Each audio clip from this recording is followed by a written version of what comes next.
So, Captain Carp, we meet again, and it seems you have fallen for my little trap. You'll never get away with this, Dr. Evil. Oh, but I already have. And now you will tell me everything I want to know about your secret fishing locations. You're a madman. I'm not telling you nothing. I will break you, Mr. Nichols, and it will be very painful.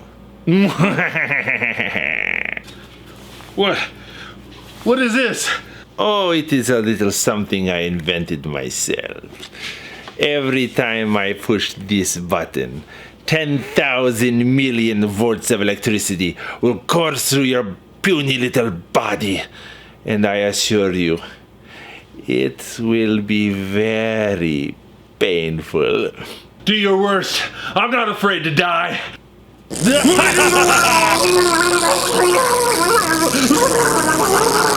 So I will ask you one more time. Where do you catch your fish? I'll tell you where I catch my fish. In the water. So, you are tougher than I anticipated. I commend you, Mr. Nichols. But perhaps physical persuasion is not what you need. Do you know where your wife is right now, Mr. Nichols? You monster! What have you done with Becca? No, I haven't done anything to her. Yet. See for yourself. Bring her in! Hi, honey. How's your video going? Do you think you're going to be done by 7? We have some friends coming over for dinner tonight. Yeah, babe, that shouldn't be a problem. We'll be done by 7, right? No, that shouldn't be a problem. No, 7's good. Yeah, babe, I'll make sure to get home in time to clean up before they arrive. Love you. So help me, Dr. Evil. If you harm one hair on her head, you'll live to regret it. No. I will not harm the young lady. But if you do not tell us how to locate more fish, I will tell her how much you spend on fishing gear. Oh, that's just silly. Luke hasn't bought any fishing gear lately. Okay, I'll tell you anything you want to know.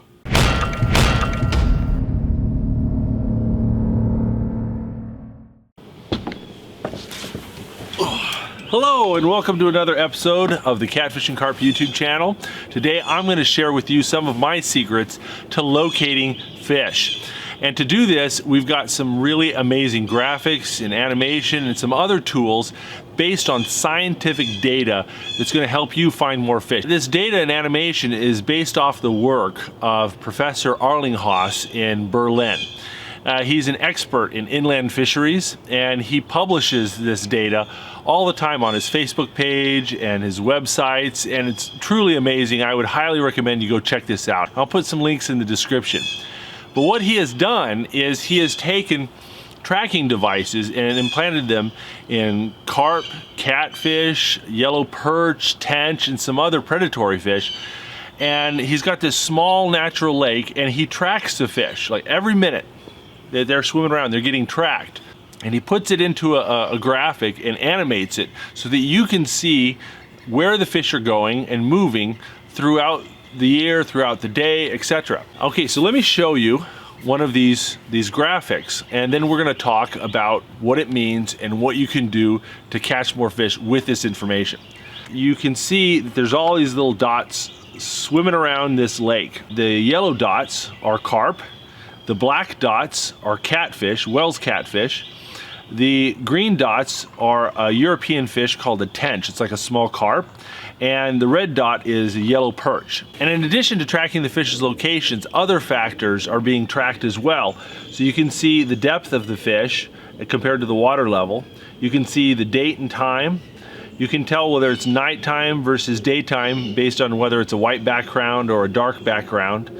Shows the moon phase, barometric pressure, water temperature, and even the wind strength and direction is tracked. And what these graphics allow us to do is to watch how the fish behave as all these different conditions change over the course of a year.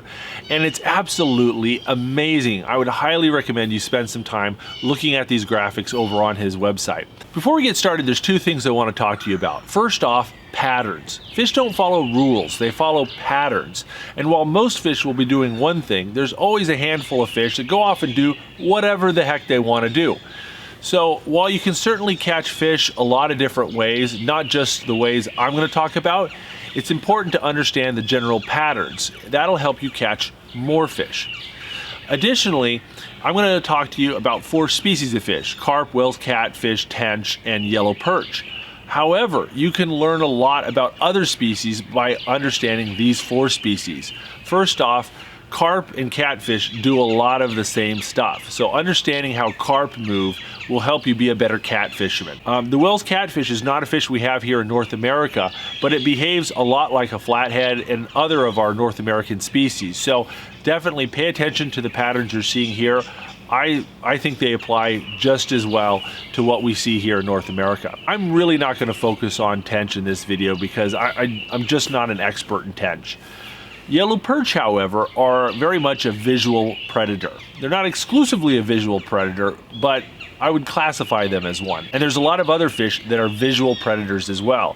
You know, trout, bass, pike, walleye. And you'll see that a lot of those fish behave the same way as the yellow perch. And I'll point this out as we go through the data. So use this information, use these 4 species as a way of better understanding how lots of different fish behave. All right, let's jump right into our first principle here, which is that daytime versus nighttime makes a huge difference. And the effect it has on fish changes over the seasons and depending on the species of fish. So let's jump right into our first graphic, which is in February. So it's wintertime here on the lake.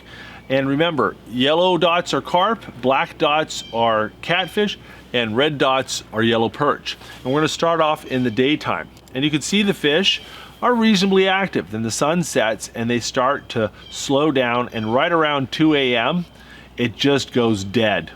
Hardly anything's moving at all. The sunrise comes up and there's a burst of activity that increases as the water temperature goes up. Then it's sunset and things start to slow down again. And you can see this cycle repeating. What we learned from this is something that we've known for a long time. It's better to fish for carp and catfish and perch and visual predators in the middle of the day. There's a burst of activity right around sunrise. And as the water temperature goes up, that activity increases, and probably early afternoon is best, but things drop off quickly at night. Doesn't mean you can't catch fish at night, it's just a little bit harder. All right, let's go to August here. All right, you can see in the middle of the day, things are kind of slow, and then when the night sets, things pick up for the carp and for, most importantly, the catfish. So daytime, and then you can just see those black dots. Pay attention to those black dots. That's the catfish. The black dots are just kind of chilling in the middle of the day, and then that sun sets, and boom, they're all over the pond. They're just everywhere. And look at the yellow dots as well. Little less dramatic, but still, the yellow dots aren't moving that much, and then when night comes, they start making tracks and really moving around a bunch. Now, this is no big surprise. Catfish are more active at night in the summertime, but pay attention to the yellow perch, the red dots. They're really active in the daytime, and then when nighttime comes, they just hide. They're hardly moving at all. The season doesn't affect their pattern. Visual predators are always more active in the daylight because they need to see what they're doing to hunt. One more interesting thing you'll notice about the yellow perch is that they tend to bunch up into schools and kind of hunt in packs in the daytime. And you'll see that with some other fish as well. Smallmouth bass sometimes do that. So we learn a couple things from these graphics. First off, we learn that daytime is the best time to fish in the wintertime, and that in the summer, daytime is the best for visual predators like bass and yellow perch, and nighttime is the best time for catfish and carp. So the techniques that you use should change. You want to be more mobile when the fish are more stationary. And when the fish are very active, you can kind of post up in one spot and wait for the fish to come to you. Understanding daytime versus nighttime patterns is great and all, but it doesn't really address the underlying question how to locate fish. So let's talk about that more specifically by looking at the February graphic. And remember, this is sped up. Black dots are catfish, and you can see the catfish are in the deepest hole on the right edge of the hole. And they're there for several days, just very tightly clustered, and then inexplicably the whole school of them switches to the left-hand side of the deepest hole.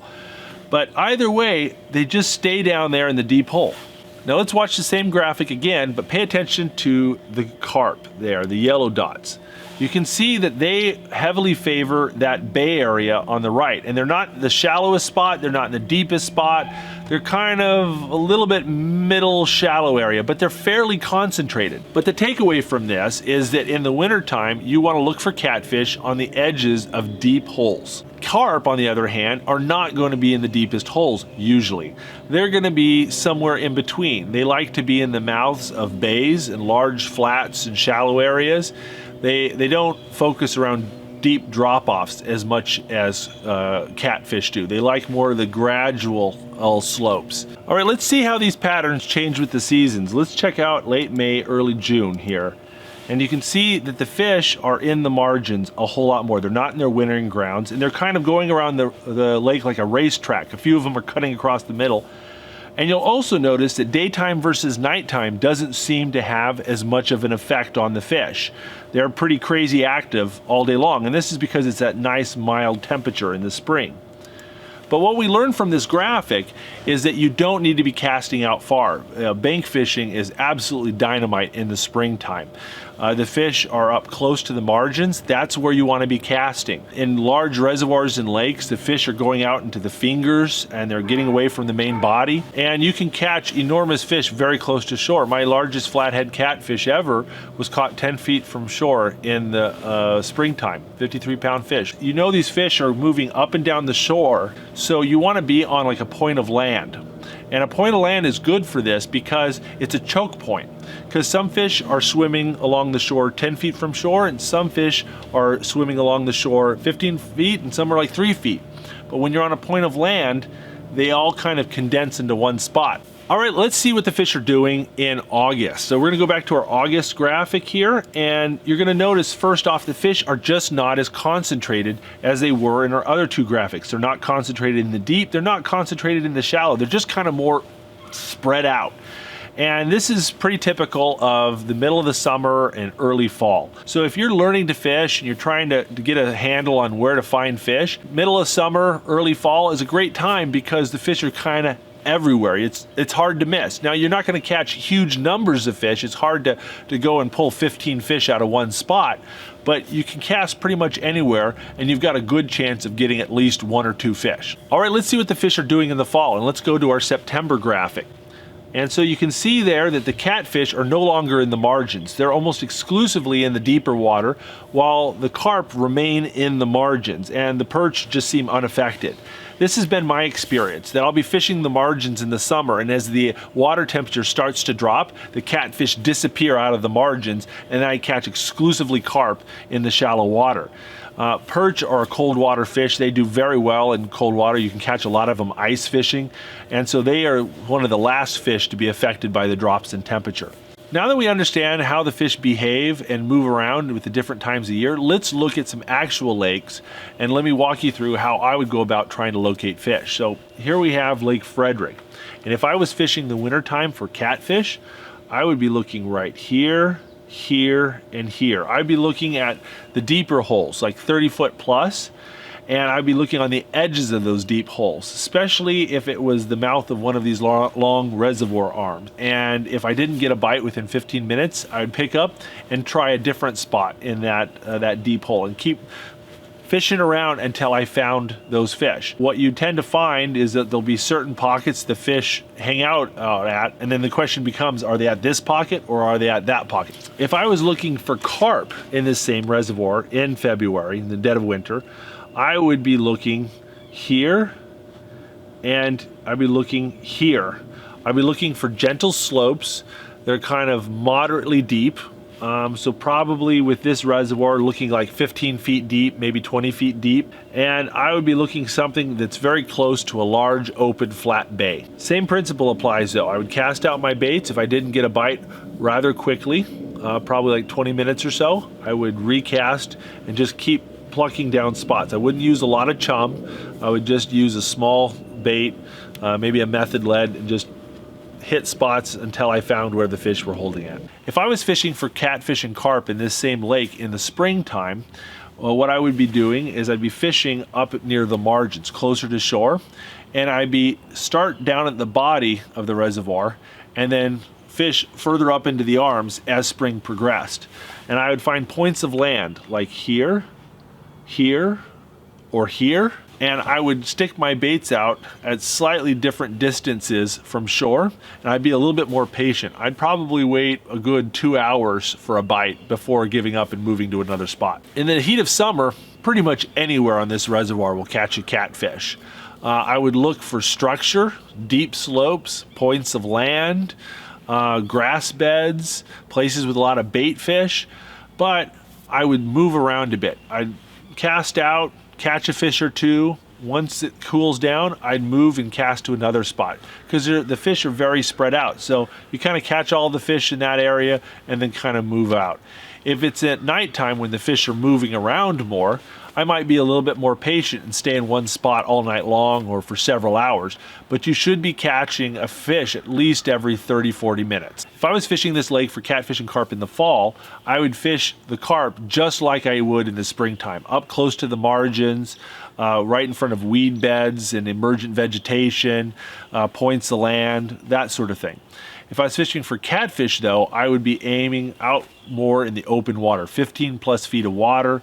I'd be looking for structure way out deep, slopes, deep slopes of land, points of land that jut out into deep water, that sort of thing. Well guys, I hope this was helpful. I hope this was entertaining. And if you want to see more videos like this from the Catfish and Carp YouTube channel, don't forget to click subscribe. We put out new videos every Saturday morning, and we have tons of great videos on different topics, including how to find fish, which baits to use, which rigs to use. Check it all out. We have playlists where we organize all of our videos by topic.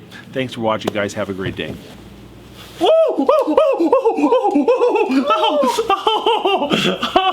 Ouch.